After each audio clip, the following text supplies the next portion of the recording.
So Scott, thanks for joining us for the Denison Global Forum. Thank you for the invitation, David. I guess as a starting point, I thought it might be useful for you to give a bit of a background and context to police health. Yes. So Police Health is a private health insurer in Australia, and it consists of two brands, Police Health being one brand and Emergency Services being the other. Largely we provide private health insurance for what we call our first responder community and their families. Mm-hmm. So we've been around since about 1935, where we started out in South Australia and went fully national back in around 2019. Okay.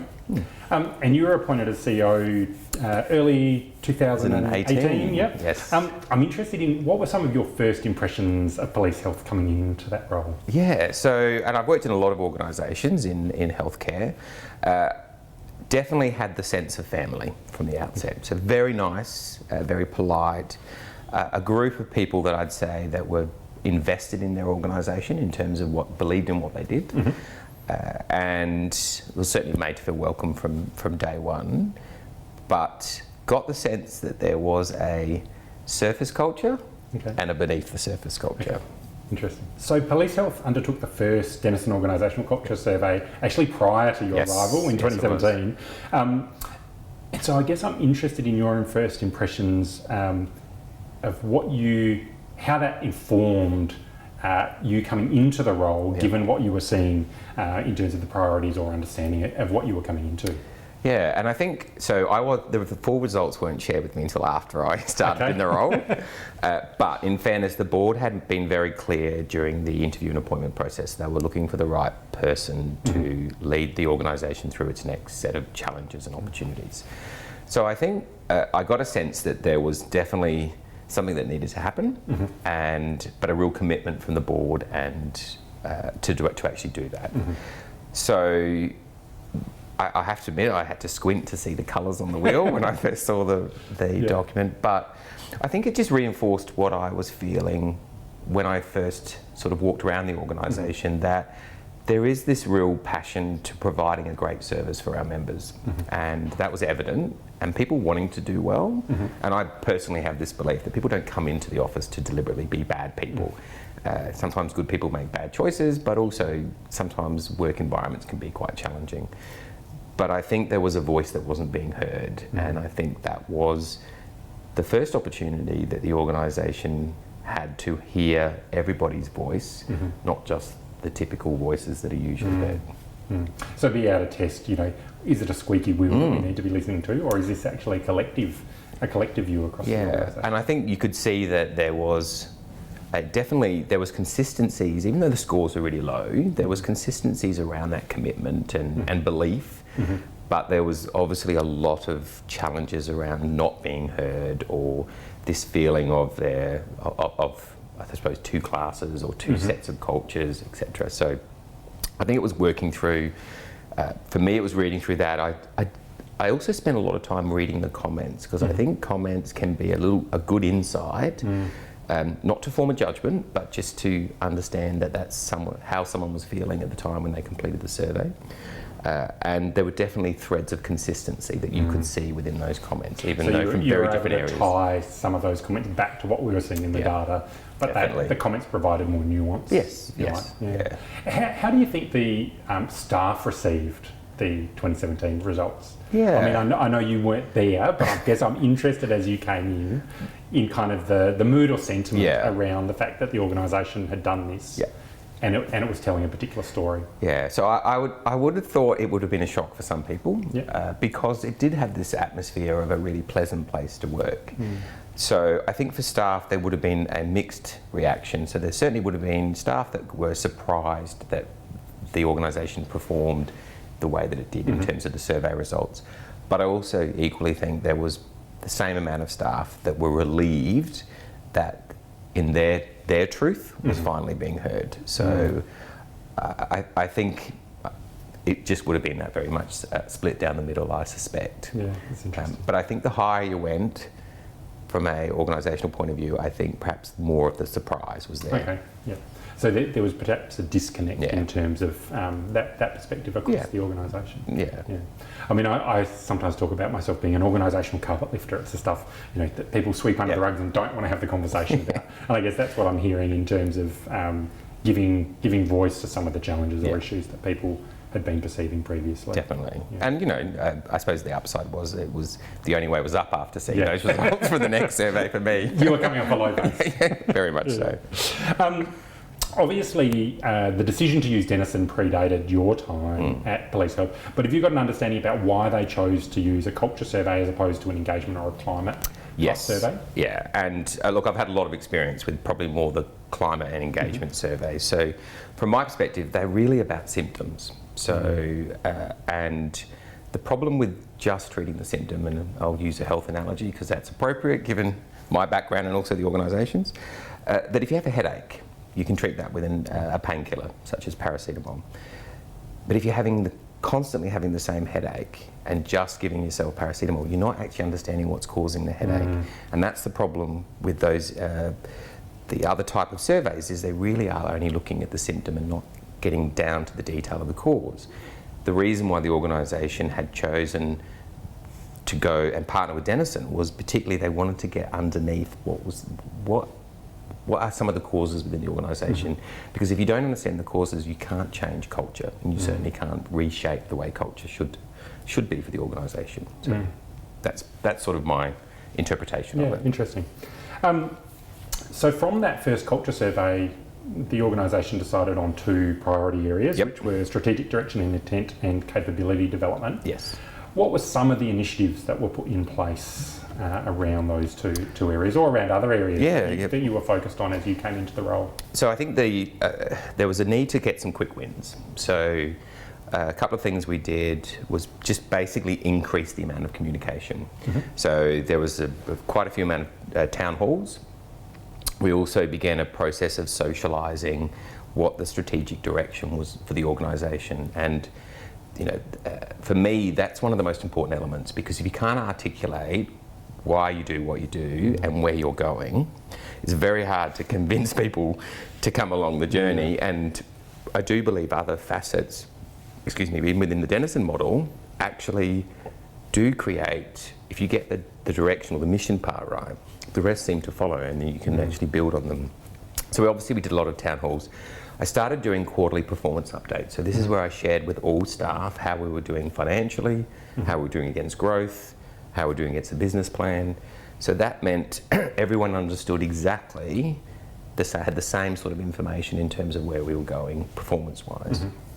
The other piece was we engaged with the staff and did quite a few little surveys, but one of the surveys we did was on redefining our values. So up until that point, although we had the same set of staff, because we had 2 different funds, there were 2 different sets of values. So you can imagine that's quite challenging when you're one organisation, but we've got 2 different values. And so what we wanted to do was change them from words to more active statements. And staff actually voted on the variety and ended up whittling it down to 5. And that's now become part of our language, and you'll hear people talk about it. So one of our values is obviously about we do the right thing, and we go beyond. And you'll hear people say, I'm not sure that's really doing the right thing. So it becomes part of our language. The other element was developing great performers, which was a tailored, more than just an appraisal system. And we actually had a cross-section of people from the organisation, from very junior to very senior, were the project team, that actually developed something that really ended up with a document and a process that showed everybody that the what you do was equally as important as the how you did it. And again, that built on the values component and the behaviours aspect that we've been working on. I'm interested in the sharing of information that you talked about in terms of financial. Were staff surprised to be seeing that you were willing to be that transparent? Yes, in short. I think so.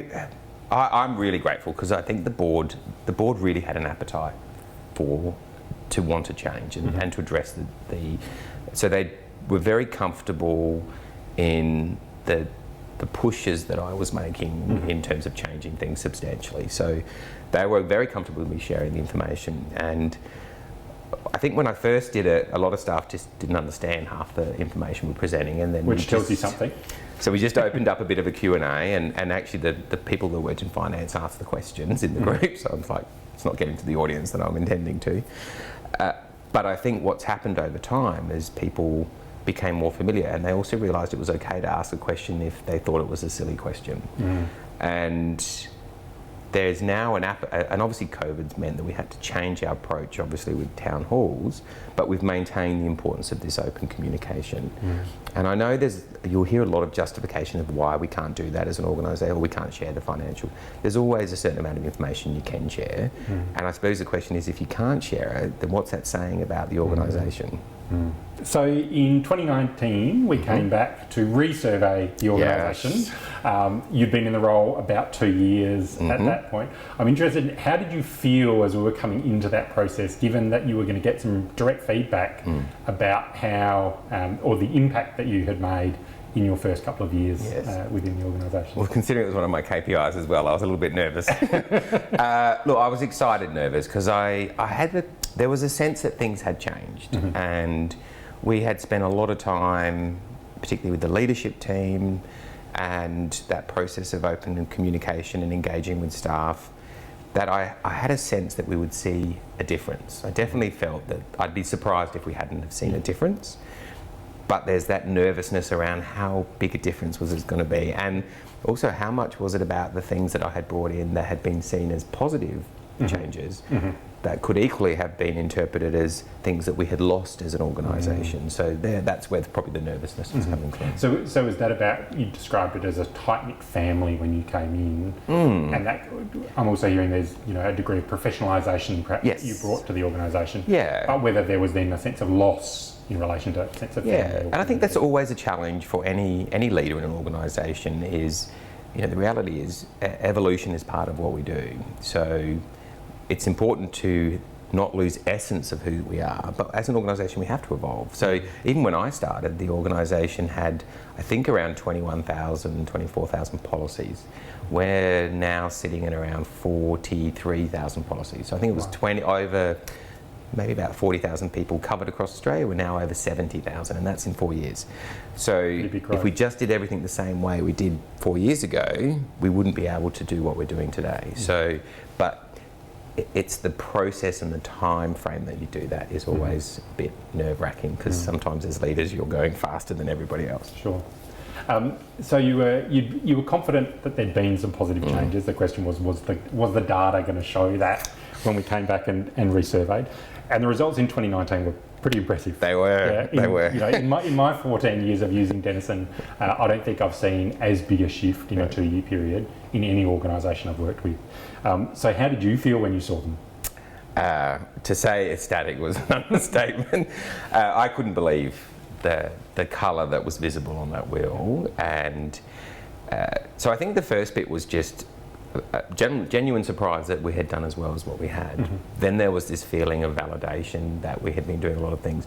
I was really keen straight away to start looking at the comments and understanding, and actually where we saw the greatest improvement were in the areas that we had agreed to focus on. So that's the bit where it's like, okay, what we've done and what we said we would do and what we communicated to staff is being perceived as us doing better. And so that was flowing back through the survey, which was really important. Had it been perhaps the other two quadrants, it'd be like, not quite sure what's going on here. But the comments seem to reflect that things like the quarterly performance reports and the engagement process and surveys that we were doing and the values were all starting to be, they were being seen generally as really positive changes for the organisation. So, I go back to my notes here. The smallest change we saw at the index level was 34 percentile points. Yes, that's correct. In relation to creating change. And the two priority areas, strategic direction intent and capability development. Strategic direction intent went up 76 percentile points.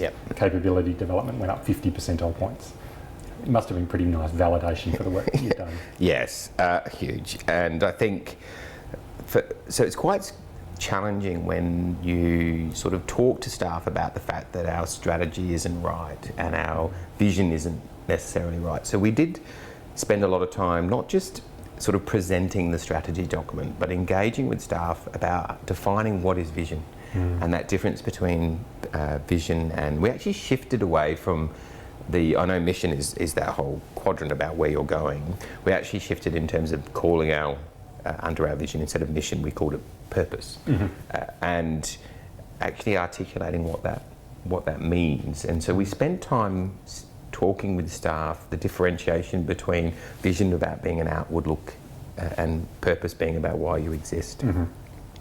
So I think doing all of that work with staff, and then the socialisation and the roadshow we did when we developed the new strategic plan, were strongly validated by seeing the real growth in the areas that we'd invested a lot of time and energy into.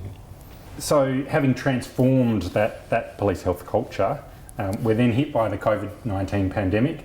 You also decide that you're going to amalgamate the two funds, which is technically we decided before COVID hit. Which in itself is no small task. How do you think the culture that you had built over that 2-year period helped you weather the storm that was then to come through 2020, 2021? Yeah. So the amalgamation we had made, so this one's actually quite interesting because the two, obviously now we're two brands, but we'd only been two funds for a very short period of time. So it'd only been a couple of years before I started. So effectively, we're putting a proposal up to deregister one of the funds and amalgamate them and just become one fund again.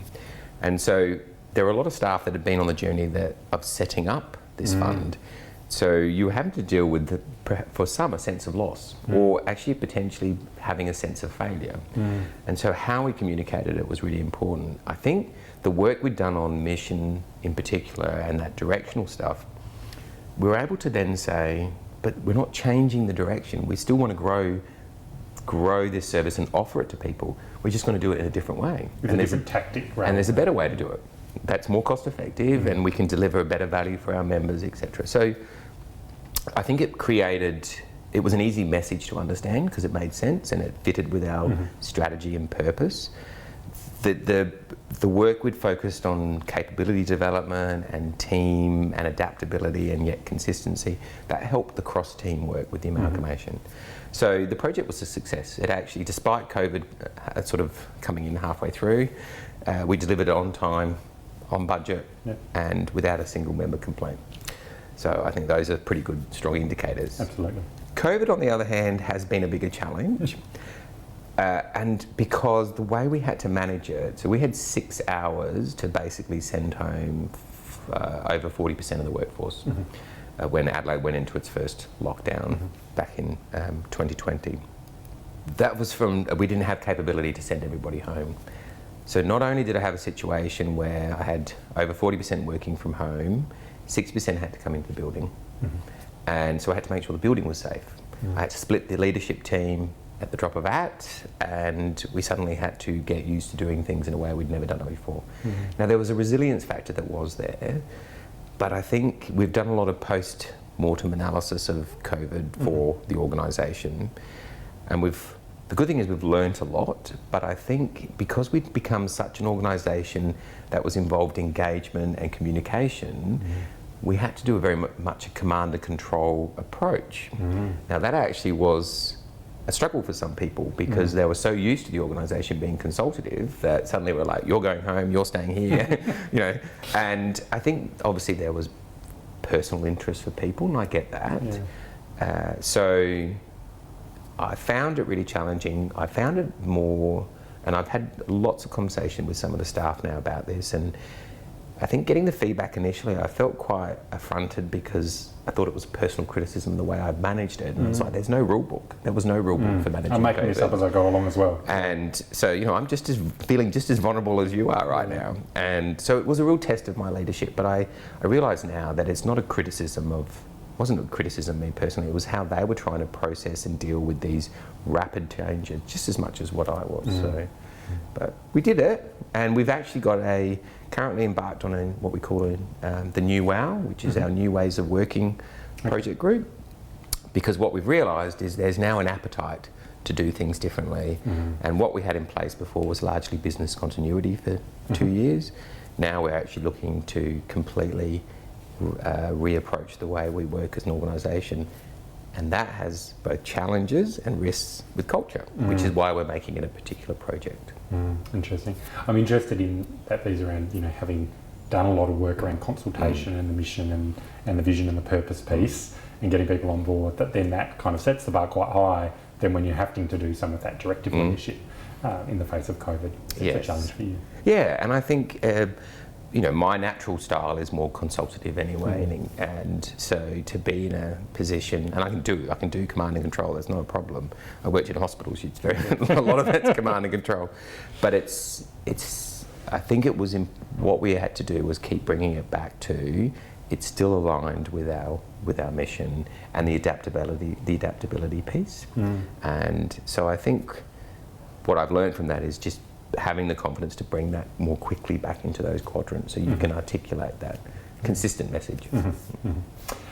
So in 2021, when we came back to survey for a third time, what were your expectations about what the results might show given the challenges that you'd gone through in that intervening period? Well, there was always the voice in my head from you after the first the survey we did so well was it's not uncommon for organisations to go backwards because they get a good result, they kind of take their foot off the accelerator, and we hadn't really gone, yay, look at us, we're great. We had still kept a momentum and an approach of continuous improvement because there's still a lot of areas we had to improve on and could do better, and we should want to do better.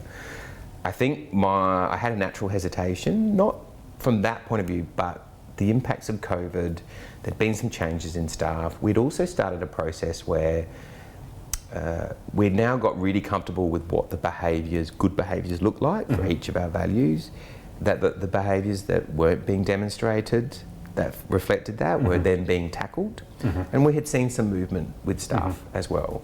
And that can cause a bit of a ripple effect. So it's always interesting, that thing of tackling those behaviours is a challenge for some people, but actually is a relief for others sometimes, and so it's interesting to see how that plays out. Just depends who's feeling most vocal at the time when they fill the survey.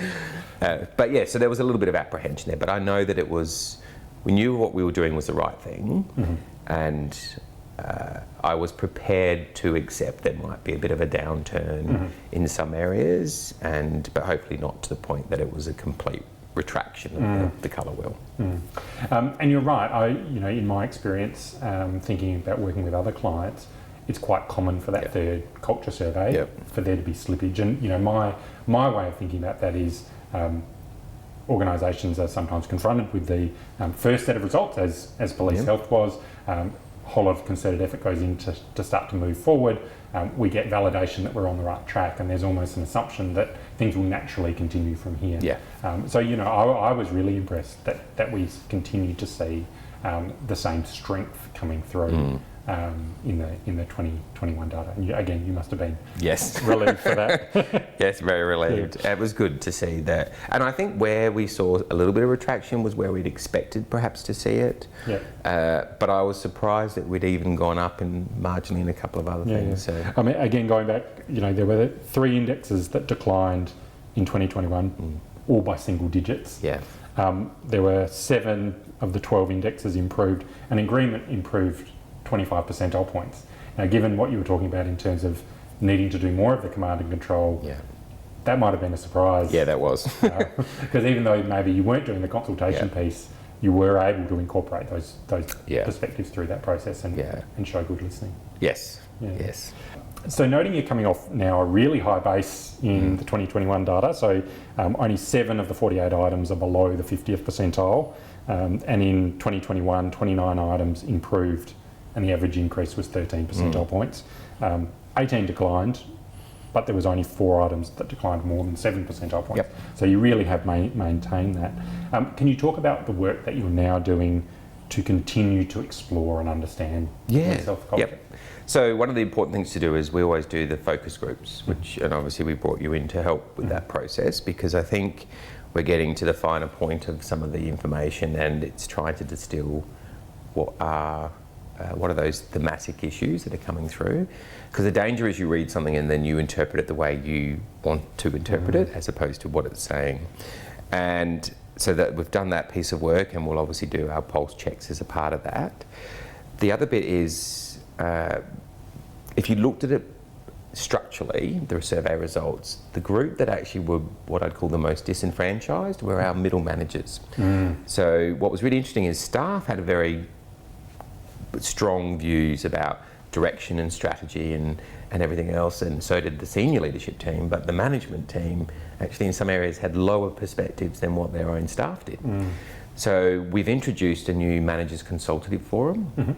So I actually brought the management team together after I saw the results, and we had a very open conversation, and what became evident is they felt there was a bit of a disconnect between that the leadership team had a group that came together, but there was no real forum for them. And what they wanted to do was to bring the senior leadership team and the management team together. So we've only now had our second meeting, but you can definitely feel a bit of a momentum building and some great discussion happening now. And I think that will further facilitate the sort of cross-team perception. But I think it will particularly lift the feeling and elevation of the middle managers, which can often feel like the pinch in the hourglass. Yeah. So that's one of the other areas we're doing. We're continuing to refine the process around performance and development.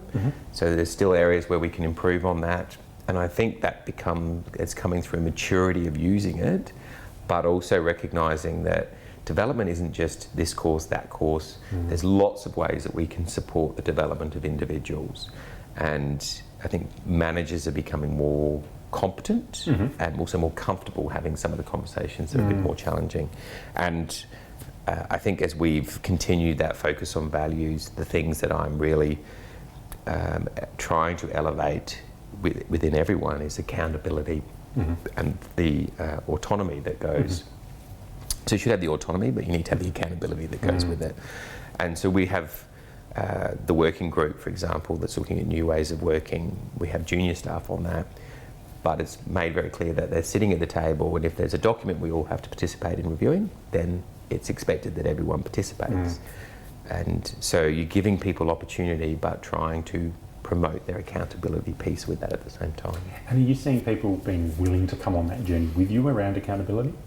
Yeah, and I'll be honest, I think there's a lot that embrace it because they realise they get to have a greater level of independence in their decision making, and they also know no one gets hung out to dry on a decision they might get wrong. I mean, you make the same decision that's wrong 20 times is a different story. We're going to have a different conversation. Very different conversation for that. But, and I think there's a level of trust and safety. And I think when you get that in an organisation, people are prepared to take a bit more of a risk because they know they're not going to be publicly vilified or flogged for the mistake.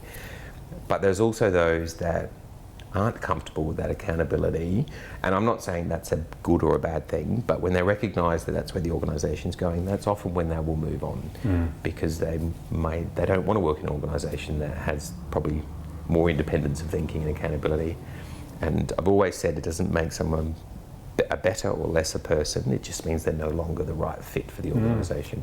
So we've seen some people move on. And I think back to your 2017 results, clearly the culture was a very different culture. Yeah. It was a very different organisation at that point in time. And that question of, is it still the right fit for some of those people that had perhaps been here a long time in 2017, they might not necessarily have had a very positive perception of the culture, but it worked for them because they were familiar with it. And we've got some long stays, a lot of long stays that are still with us, that were actually wanting the organisation to evolve. We've had some that have come and gone in a shorter period of time, and because probably the level of change has been quite significant from even when they first joined. So, and I think that's just, culture's a living thing. Biologically, culture's a living thing. Organisational culture is no different. So, reflecting on the tool, the Denison Culture Survey, what do you see as kind of the strengths? Where do you see you're getting that real value from the tool? Yes. So, I think the most obvious one for me at the moment is that the journey that we have. So you can see the comparative progress. So it's good to look at how you're progressing. I think, as I talked about before, it actually gives you the understanding of cause, not just symptom, which I think is the other one of the other key differences for me. It takes a strengths approach rather than a deficit approach, which again I think is a real difference for a lot of these sort of organisational touch point processes that are in place. And I like the fact that you're benchmarked against a multitude of different organisations. And it's very easy to get into, oh, well, they're not insurance. It's, it's different. And look, I've worked in hospitals, GP surgeries, research clinics. It doesn't actually matter. Culture is culture. And how well you communicate in an organisation is not dependent on which specialist organisation you work for. And I think, so it calls out what I would call a little bit of BS on that, which is great. And I think it means you can't hide behind it, which I think is really important. So yeah, that'd be probably, and I think there's that common business language, which is really helpful. And it's a balanced review, which is the other thing I really like. Okay. I guess in terms of that, calling out culture and identifying challenges and issues, what would you say to a leader who is fearful about going through this kind of process because it might expose something that they don't want to see? So I think the first bit, if you're fearful, you already know that there's a bit of a problem. So I suppose it would go back to, don't you want to know what the problem is? And because otherwise you're constantly aware and probably fearful of something eventually coming to the surface. So it's not, I know everyone talked about ripping the Band-Aid off. This is actually about taking a moment, breathing, understanding what's wrong, and then it gives you a roadmap, effectively, of what to do to address it.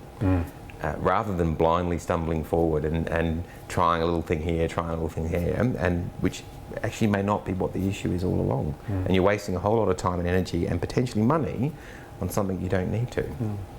I'm interested in the language that we use around culture, because in my experience often, and I'm thinking of some of your staff, I think when we started talking to them in 2017, we would use the word culture, but they wouldn't really even understand what that meant. Yes. And I guess I'm interested in how in 2021, when we start to talk about it, I hear from these people who perhaps were uncertain in 2017 that they've got a really clear understanding about what that's about. There's no longer this kind of intangible fuzzy piece, but through this process they've developed a common language in terms of how they talk about I think culture. The way that we've staged this is we've talked about it as building blocks. So values, defining your values is really about your set of expectations of how you would want people to sign up to. Then we actually allowed teams to work out what are the behaviours for each of those values. So what does doing the right thing look like? And they actually got local ownership of that. So they actually defined what those behaviours would look like. And then what we talked about was it's the behaviours that will drive the culture. So people now have a much clearer understanding what our culture is. And I actually ask people so I meet with anyone who's a new starter. I have half an hour, all the leadership team do with them. That's something else we've introduced. So they get a bit of a even view of all of the different facets of the senior leadership team. And I talk to them, my only real conversation with them is a little bit about strategy, but I talk to them about culture. So it's not my GM of people and culture's responsibility. It's my responsibility to talk to them about culture, behaviour, expectations. And I ask them what their sense of the organisation is, and they all say the same thing. There's a real sense of genuineness and in the organisation, and being made to feel welcome. And I think that's the difference to what I felt was there was a real welcomeness, but the genuineness was missing. And I think that's, for me, a really good marker of where we're going. We're still on a journey. We're not there yet. You're not there yet? No, still on a journey. Always will be. Always will be. Thank you very much for your time, Scott. Any final thoughts or reflections? Yes, I think if there are any CEOs in the audience, and this is directed solely at them, culture is your responsibility. It's not your HR. It's not HR's responsibility. It's not some designated champion of culture. It is your responsibility. And I strongly believe as CEOs, if we invest time and energy into culture, behaviours and values, then actually organisational performance looks after itself. And I have evidence behind that statement now, where we've always performed really well in our customer satisfaction surveys, and we were sitting at 98% customer satisfaction which is pretty good. It's amazing. Last year, even during what was the impacts of COVID, we achieved a 99% satisfaction rating, actually took out the #1 spot. We've done that again this year. And for me, our members are happy because our staff are happy. And I use the word happy in the sense that it's not that they get everything they want, but they actually want to be in the work environment. They feel they have all of those elements that are required. So if you keep working on the culture, the flow-on effects, I think, are evident for themselves. Beautiful point to finish on. Thank you very much for your time. I No, appreciate thank it. you very much. Cheers. Thank you.